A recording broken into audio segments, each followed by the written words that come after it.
Hey everyone, Mike here, and I'm back with another video. Today I'm going to be reviewing the highly anticipated film Wicked, starring Ariana Grande and Cynthia Erivo. Now, the popular story Wizard of Oz, which we all know in the film industry. If you're a fan of film, fan of cinema, the film that came out in the 1930s, I believe.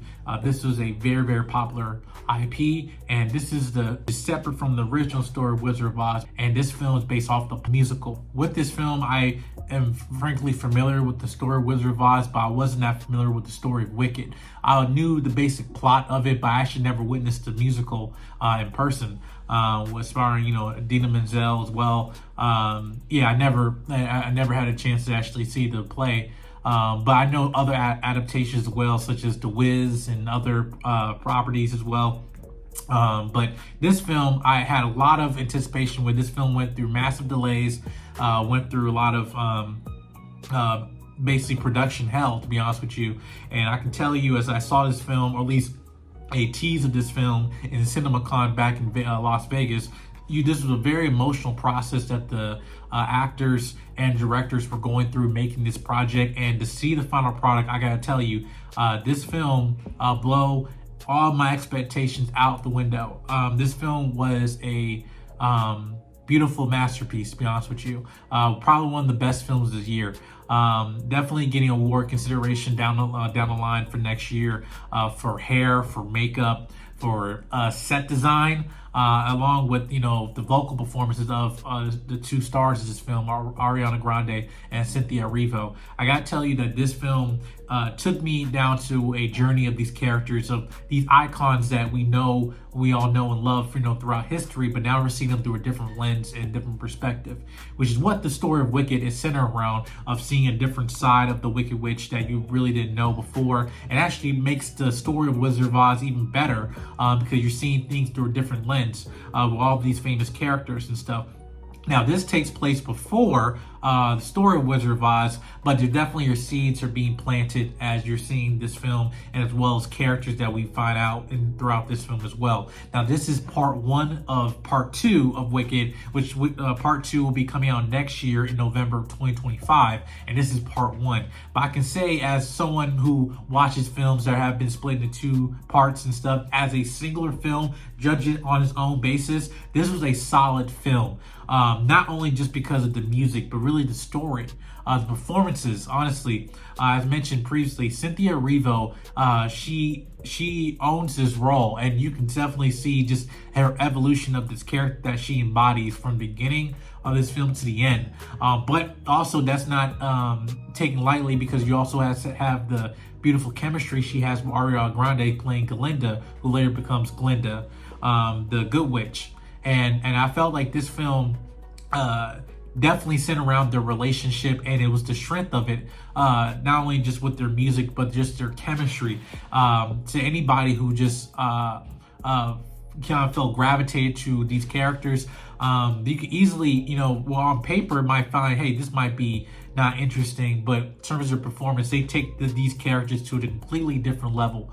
And I was very surprised what they did here. Again, going to Ariana Grande playing Galinda as the Good Witch, or before she becomes the Good Witch, that you see her as playing this cookie cutter. If you guys see High School Musical, Sharpay, everything pink, everything centered around me, I'm not the center of attention and stuff, and that can be played very one note in a way that might seem disinteresting. But Ariana Grande, you see that there's layers to her character, layers in terms of why she is the way she is, and also the evolution that she becomes, where she starts out one way and eventually turns out to become another character, or at least another version of herself, as she evolves by the relationship she has with Alphaba. Now, Alphaba, her character throughout the film, and you see, again, she was born green. Now, there's some also, this is non-spoiler, and you guys know the source material, why she's born green and everything. But this film centers also around abandonment, loneliness, friendship, also the seeking of self-worth, of your fullest potential. And I feel like with this, especially with the character Alphaba, how she evolves to who she is at the end of this film was such a beautiful sight to see. As I mentioned previously, the set design on this film was remarkable. Hair, makeup, everything. As someone who's not the best fan of musicals, they took this film into a completely different direction where, yes, this film costs about, I believe, maybe $150 million budget, but it doesn't get lost on his budget. You see where the money's at. Yes, they're definitely CGI, but they also put effort in costume, hair, makeup, the sets, creating the atmosphere, the world of the Wizard of Oz, right? And they do such a beautiful job of just, if you're also a fan of musicals or a fan of theater, this is a love letter to theaters, to the theater. Love letter to musicals, to people who go on sets and behind the scenes, and you're seeing the crafting these costumes and these characters, and you see that on screen. And it was beautiful. I felt like the director, he also directed Into the Heights as well, another musical. He also directed Crazy Rich Asians. And to me, honestly, I feel this was his best film. John Chu, this is his best film I feel like he's ever done, to be honest with you. Because again, I know there was an emotional toll on him, along with the entire cast. When he was in CinemaCon, you see him getting emotional, revealing this film, for the first time, and seeing the final product. You can definitely see, like, it was well worth it, because it just took a lot of blood, sweat, and tears to make this.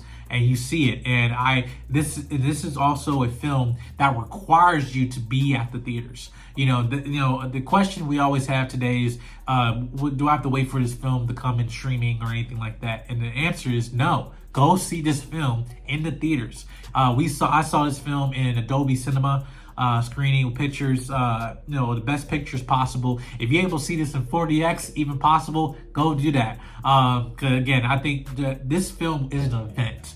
And I think that's what I appreciate, that in this past year, we get other films like Dune, other films that or Deadpool, Wolverine, films that are an event, not just a film of good storytelling, but an event that requires an entire audience to come to this theater in their seats and watch it on the biggest screen possible. And this film advocates for that because of the quality that they put on screen. And again, I wasn't really expecting this film, as not the biggest musical fan. I'm saying, do I have any flaws with this film? Again, this is 2 hours and 41 minutes. 2 hours and 41 minutes that can easily get lost, and easily, based on how it can be paced, can lose audiences maybe in the second or third act of the film. But you were engaged. You were engaged because of the writing, the performances that make you fully invested in these characters and the journey they were going through. Aside from that, going on the supporting cast too, you have other characters such as Jonathan Bailey plays Fiyero, Ethan Slater who plays Block as well. You also see some cameos there, which is good to see. You also see Michelle Yeoh as Madame Horrible, Jeff Goldblum as the Wizard. Again, good collective supporting cast. One was really a highlight is actually a CGI character played Dr. Dillamon, voiced by Peter Dinklage. Yes, he is the GOAT, literally. But yes, I thought he had a very good performance, even just through his voice acting as well. I thought, he definitely had a good chemistry with Cynthia Erivo, Elphaba as well, and I think that was a good standout. Again, Jonathan Bailey, you see more of him in this film. He wasn't really the big shining point of this film, but I think he was utilized the best way when he has chemistry with Cynthia Erivo and Ariana Grande, because he easily could have been placed as one-note character, like pretty boy, whatever. But again, if you know the story of